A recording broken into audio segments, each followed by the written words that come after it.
Alright, if you're looking for a new GPU that's under $250, you got pretty limited options, but we have two on our table that are pretty good. The Arc B570 and the RTX 5050. Wow, that's what 2026 looks like, ladies and gentlemen. These two GPUs battling for the best price performance option at under 250 bucks. One is 250 and one is 199. Which one is it? We'll talk about that after a word from today's sponsor. There are three certainties in life: death, taxes, and the desire that PC gamers have for just one more monitor even though they have plenty. But what if I told you could get a compact monitor that adds a load of new features to your PC experience? That's where today's video sponsor Corsair comes in and their Xeneon Edge 14.5-inch display. This display rocks a 2560 by 720 60Hz display with 5-point multi-touch support, giving you ultimate control of your apps and widgets. And speaking of apps and widgets, this monitor is easy to use as just another standard display, or it can be customized using iCUE to create a central station for PC monitoring, stream chat, and other cool widgets you can choose from and even create yourself. With multiple mounting options and easy connectivity with either a single USB-C DisplayPort cable or a regular DisplayPort cable, even being able to mount this inside cases where any 360mm radiator would fit.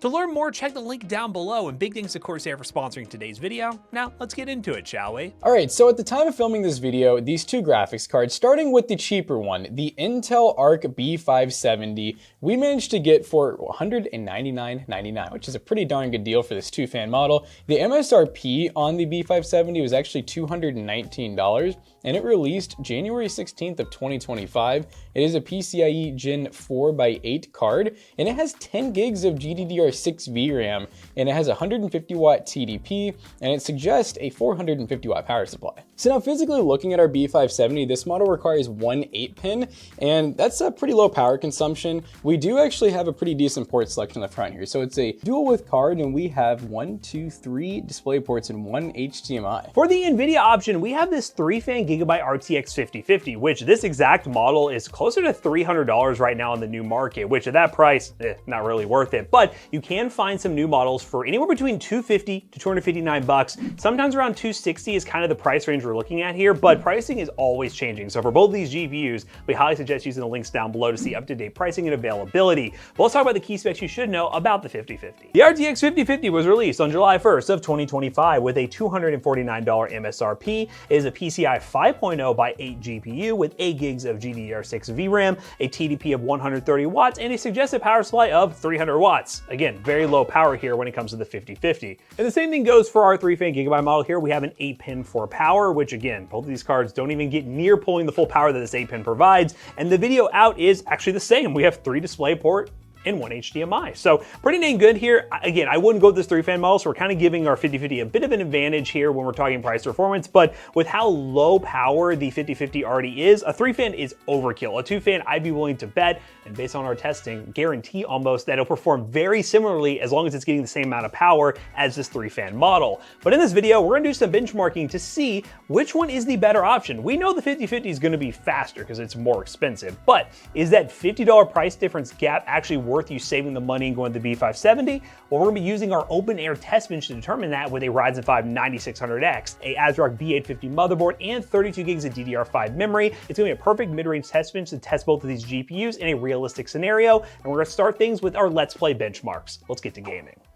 All right, guys, we're kicking off the benchmarks with Battlefield 6, currently running the following settings. Medium preset, we're going medium here for both GPUs to just maximize their FPS here. Under advanced, we have no upscaling currently. Scroll down, we are at 1080p. Let's go ahead and drop in here and see what kind of FPS we could get. It's a new map, I think. Oh, this is a new map. Oh, interesting. Look at you, Battlefield, giving us some new maps here. But we are running the medium preset, but you can definitely see medium settings 1080p. Like, it isn't as sharp as it normally is, but I mean, this new map's kind of cool. Look at the reflection. It's almost like, it's kind of giving Nuketown vibes, but a lot larger, probably. It is a lot bigger. Oh, goodness. I don't know why I spawned the sniper too. This is not my thing. Can I? Okay, now. I can't do that. Oh, hello, broken rock. All right, where the enemies at? I know, but they seem to see you just fine. They see me just fine. I don't see them. But hey, we're getting about 90 FPS average, 1% of 62. We're just gonna lock into some gameplay here, and then we will see what the numbers look like towards the end. Ooh! All right, maybe you were born to do this. I was born to hit the snipes. Born to, oh no, that guy saw me. Come on, tank, take it out. Oh God, no! Not my tank. Come here, I see you. Oh, no, they see me too. I think you're almost using 8 gigs of VRAM, and this card has a little bit of headroom. Our 5050 in theory will not. It will not. So settings-wise, that is important to keep an eye on. And in theory, you could do 1440p on some games. I personally wouldn't. It would just be nice to have the 10 gigs of VRAM for those like really bad games that even at 1080p, we're cooking. Just end up using more VRAM than it needs to and make you lower the details, which sometimes happens in those unoptimized games. So it's nice to have that little extra VRAM buffer. Oh, that was embarrassing. Wait. Oh! I'll give it one more life. Average is below 100. This is a newer map, so I'm not 100% used to like what the performance is like on this map. But, oh man, I'm in a tough spot here. It is running good. And I could go high settings if I wanted to as well. To really crank up those visual details. Our GPU is at 100%, 9600X. The bottleneck is, well, not there right now, and looking pretty good. So this is my last life. And this Sparkle model is running really cool. I mean, we are in our open ear test bench. We'll give it that. But it's running really cool. Only pulling, I mean, the wattage is so low. This card is so close to just being PCI powered if you look at it. It's really close. Come on, Intel, you could come in and be the savior and release a card that doesn't require external power, a new option that's not super expensive. Oh goodness. Whoa, that wasn't a good experience. But we're gonna go with a 95 FPS average and a 1% low of 66. Not too bad. Let's see what the 5050 can do. This is definitely higher, which is what we expected. We'll see how it holds up when we get to a bit of an action scene. There's really nothing happening right now. We are on the same exact map, so that is important to mention. We're on that nuke town. Oh, they're over in the distance, the horizon. I can't hit anything now. Oh, and there's a tank. That's a tonk. That's a tonk. That is a Tonka. Okay, higher FPS. This is what we expected. It's really the gap that we're looking at because again, we're paying on average about $50 more for this GPU. Is it gonna be worth the $50 difference? Is it justifiable to go with the B570? That's kind of the whole point of this video. Some people, it's like they only look at VRAM in this comparison, but we're looking at the bigger picture. What is the FPS that we're getting in the games we're playing? Like I thought he was slick. Yeah, you thought you could pull him on the back lines? That was a bot too? That's crazy. Can I kill him just based on that marker? Oh! Got him. Hello. Yeah. Oh, hello. It's definitely, I mean, it's for saving, what, $50 plus? Oh my gosh, the funnel. For saving $50 plus and getting 2 more gigs of VRAM, but only a little less performance, you know, for some people, this Intel card might be worth it. Yeah, and obviously we can't discredit how much better the feature set is on NVIDIA GPUs. DLSS, I would assume when we test it, will do a lot better than XeSS will. I like how slow that guy took to do that. Oh goodness. This is one of the few titles that like is modern but doesn't require ray tracing. Exactly. There are the ray tracing titles out there that the Intel card should definitely run worse. But in a game like this, where if you're not playing those games that require the ray tracing, then this might be an option where saving the money might be worth it. Oh, we get those. Hello. Oh, wrong one. This is my last life. I'm playing it out. I am boosting the averages over here because not much is happening, but you know what? Oh, no! We're going down. Baited. All right, 104 average, 1% low of 73. 50-50 clearly won. The gap is a little bit less than I thought it would be. B570 has made some improvements with drivers. Let's go ahead and switch to the next game, which is Arc Raiders. All right, well, we are in Arc Raiders, and we're, I always complain about not being able to find things, but we got stuff to kill. But we're on the B570. The B580's little brother. And this one we decided, since we're not doing a ton of upscaling, and Matt and I do normally recommend using some type of resolution scaling method, such as Intel XeSS. So that means when we do the 50-50, we'll use DLSS set to balanced as well. Max FOV, we are gonna try out some ray tracing here, but low settings. And I'll go ahead and hit that. I feel like I haven't seen, unless we're on like a really, really cheap computer, like low settings in Arc Raiders, almost like performance settings with a little RT. Definitely low. It is low. The render distance is low. Yeah, I'm curious too. I want to see what the 50-50 looks like upscaling wise compared to this, because I feel like maybe the 50-50 might look a little better. I would assume DLSS on average will look better. I know in some games XeSS will do better if it's like a Intel sponsored title or anything, but for the most part, I feel like DLSS tends to look the best. This is running good though. I mean, it is lower settings, but it's smooth. Where is this beeping coming from? It's cool it can handle, even though it's very light ray tracing. It's at least on. It is on, and I mean, it's not bad. so far. And one thing to consider too, our beloved card that we love so much is approaching this price point right now. That 3056 gig has been getting more and more expensive recently. It's becoming kind of dumb, like to where Yes. this makes as much sense. Yeah. Brother, we got a lot. Oh, you got some farming to unks. do here. You wanted some action? We got a lot of unks. This is what I was looking. Oh my gosh, brother, you're getting shocked to death. No. Yeah. Oh God, behind you! Oh. Oh goodness. Did my friend just blow up? Did he blow up or run away? Oh, he's Oh, good. you should. Okay. Yeah. We got a lot of loot here. Oh. Whoa! I just went past it. I probably just went past it. Oh! You're getting bombed. You're getting bombed. Metro. Metro. It ran good. Low settings. You know, we could obviously turn off upscaling, but then I would think we'd want to turn off ray tracing to still get like decent performance. But so far, the B570 has been more impressive than I feel like I remembered it being. But this isn't a time like this when VRAM is really expensive. So $200 for 10 gigs, not bad. So yeah, we'll go with 114 average and a 1% low of 66. So we're at 1080p still. We do have NVIDIA reflex low latency on, which I think, didn't that technically? I think it was on by default. I mean, it says it can slightly decrease FPS. Yeah. We're actually running DLSS unbalanced, which this one, that res is close, I think, but not quite the same as Intel's. Close. So the upscaler is a little bit different, but yeah. we are using their native upscaler. But then we're using Transform, which technically is like their higher quality, more GPU intensive. Once again, low settings, dynamic ray tracing. So if anything, on paper should be harder for this GPU to run, but it is not.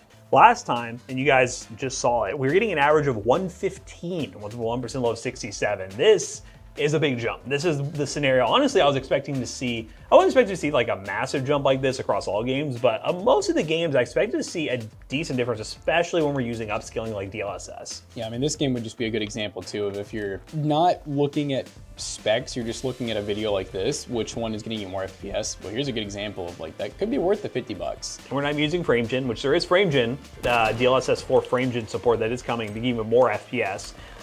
But you know, it's just cool. And I will say it has been a day. So again, how I remembered the image last time would be a little bit different, but this does look a bit better. Because remember in the last one we had issues with like foliage in the distance looking like really blocky. Look at me though, I found like a little hidey hole. Maybe this is how the game becomes fun. I just gotta do a little bit of obstacle avoidance. Boom! Boom! Yeah, I guess maybe because we're doing a YouTube short about this, about if this game is overrated or underrated. And you guys can let me know what you think about it in the comments down below. I feel like the game, I guess the beauty of this game is it can be as complicated or as simple as you want it to be. It is cool how there's multiple outcomes. Oh!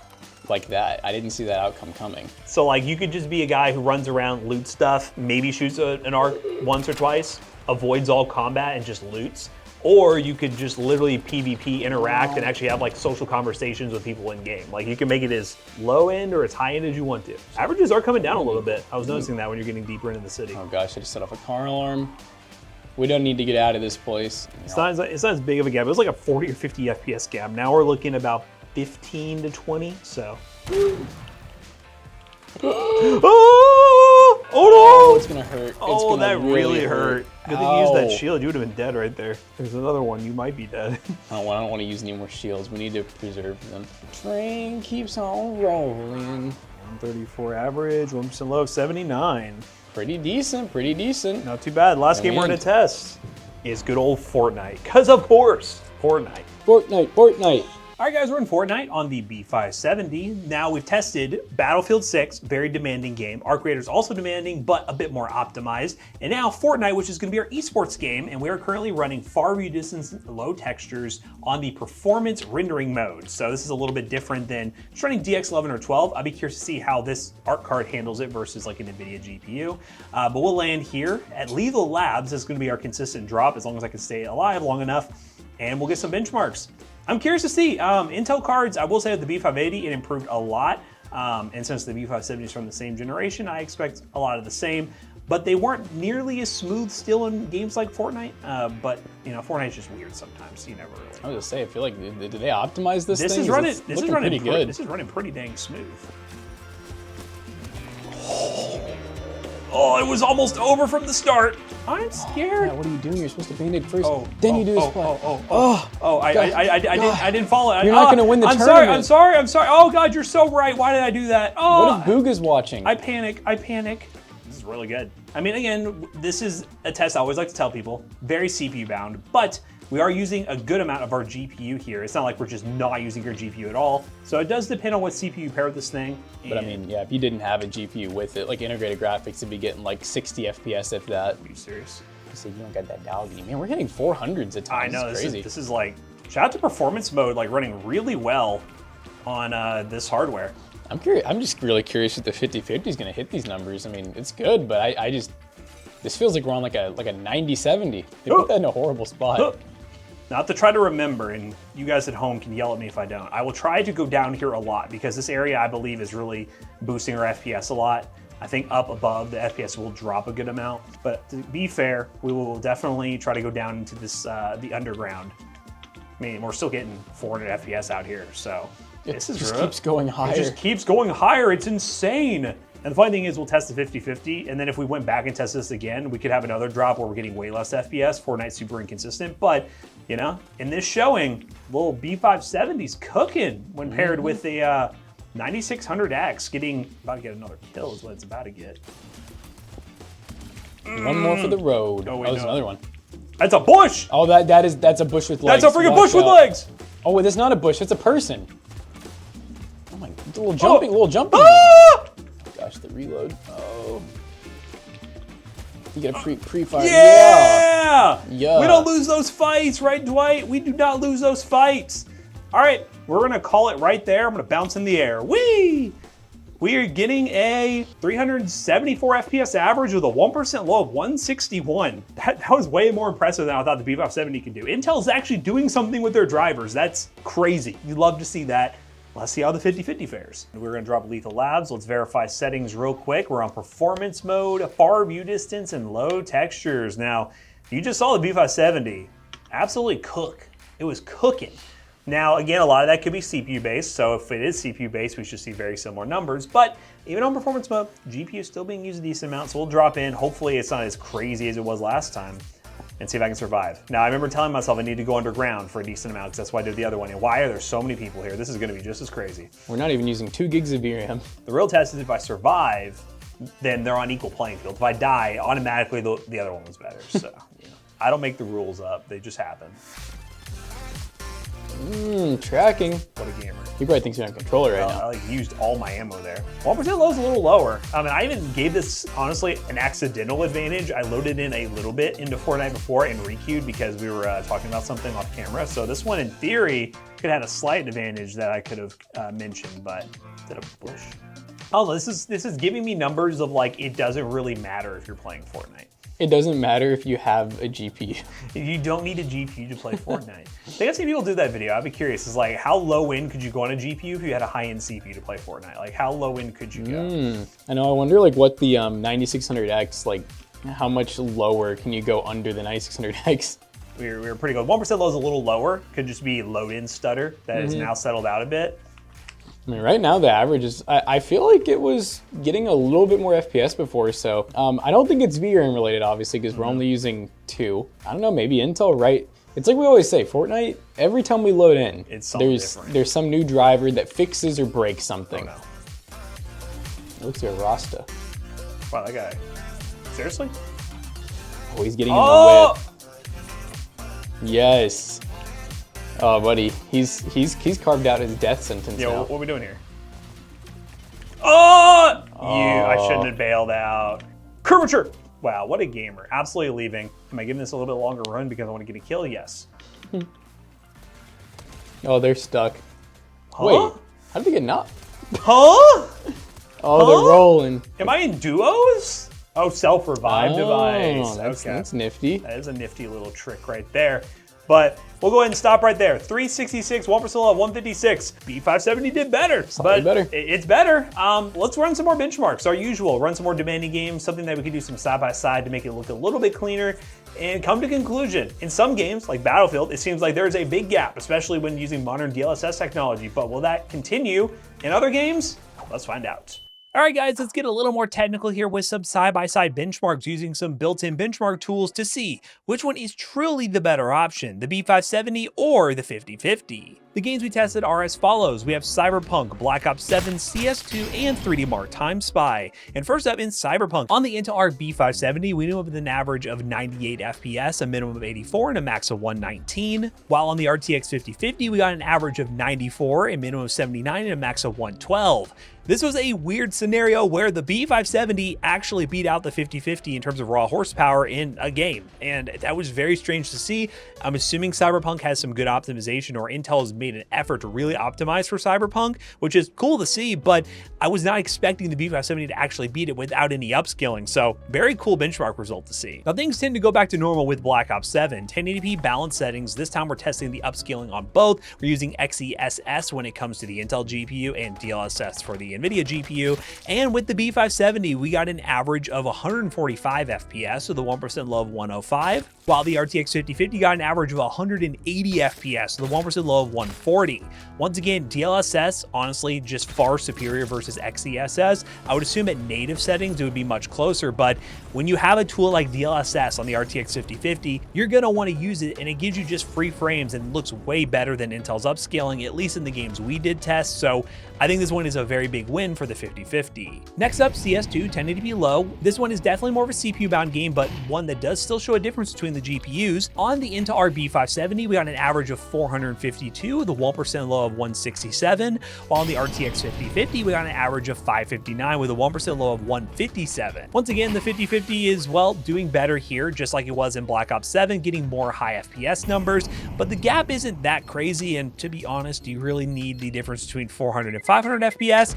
Again, some of you gamers might, but we're talking budget GPUs like this. Realistically, maybe saving the $50 to lose the amount of frames we're losing might be worth it for you, but it is a gap that you have to consider. And lastly, we ran 3D Mark Time Spy, and this is a benchmark that has notoriously been optimized on Intel GPUs, so do not be surprised by these numbers. With the B570, we got an overall score of 12,186, a GPU score of 12,844, and a CPU score of 9,447, and when calculating our cent per point based on the price of this graphics card, the B570 got a 0.0163 cent per point score. While comparing that to the 5050 got a total score of 10,182, a GPU score of 10,316, and a CPU score of 9,489, which ends up being a cent per point of 0.0246 cent per point. The B570 won this, and again, no surprise, Intel GPUs just tend to do a lot better in this benchmark for whatever reason. Again, it's kind of a glorified benchmark that people like to run to really just flex their GPU performance numbers rather than real world benchmarks, so that's really why Intel optimized their graphics cards for this one. So now we finished the Let's Play benchmarks, we finished the side-by-side benchmarks. Let's bring Jackson back in here and come to a conclusion about these two GPUs. I think for the $50 difference, this is a very interesting debate. Well guys, that was some really interesting benchmarking because the 5050 was not like miles ahead better than the B570 like we thought it would be. That extra $50 may not be worth it for some people because you're technically getting 2 less gigs of VRAM, and now Intel's gotten pretty good with their drivers. They're just constantly pumping out updates, which is making games like Fortnite, for example, run really well. Now, I wouldn't dare game at 1440p with the B570. I still think both of these are 1080p GPUs, but having that extra little bit of VRAM for those really unoptimized titles that you may want to run like a high preset instead of medium, that you may run out of VRAM on the 5050 on, again, those games are out there. Not many people play them, but they do exist, so it might be nice to have that GPU with a little more VRAM. It is very handy to have 10 gigs versus 8 and save $50 potentially. But what do you guys think? Which GPU are you buying for $250 or less on the new market? Is it the B570? Is it the 5050, or is there something on the used market you would consider differently? Let us know in the comments down below. And as always, we hope you guys enjoyed today's video. If you did, make sure you check out our other 2 YouTube channels and also our twitch.tv/ToastyBros. And do not forget to like, comment, and subscribe. See you guys on the next one. Bye-bye. Now, PC Bros, we got PCs with the Intel Arc B580, we got PCs with the 5050, we got 5060, I mean, we got pretty much every option you could possibly want. If you just want a PC that is ready to go, you always gotta take a look at PCBros.tech. Use code ToastyBros on checkout, you will save 3% on your next purchase. And be sure to look at the marketplace, guys. We have some other hidden gems as well. See you guys later. Goodbye.